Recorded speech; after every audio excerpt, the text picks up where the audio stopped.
আসসালামু আলাইকুম। আজ মহান বিজয় দিবস, সেই উপলক্ষে আমার মেয়েরা সকলে বাহিরে আসছে শ্রদ্ধাঞ্জলি দেওয়ার জন্য। সবাই দেখুন, সদ্য সিদ্দিক স্যার, ঠিক আছে আমাদের সদ্য Faruk sir, factory manager sorry sir, সবাই মেয়েদের সকল সুযোগ সুবিধা দিয়ে শ্রদ্ধাঞ্জলি দেওয়ার ব্যবস্থা করছে।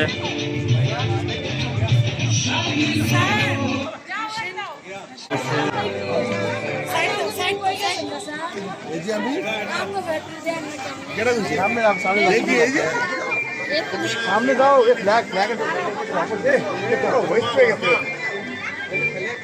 मारमाटा के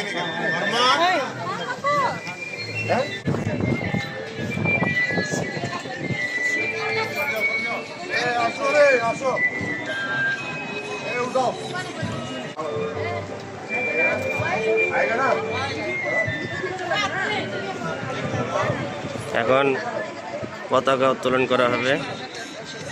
সবাই দেখুন, আমাদের প্রবাসীদের জীবনেও অনেক বাংলাদেশের সব কিছু সুব্যবস্থা করা হয়।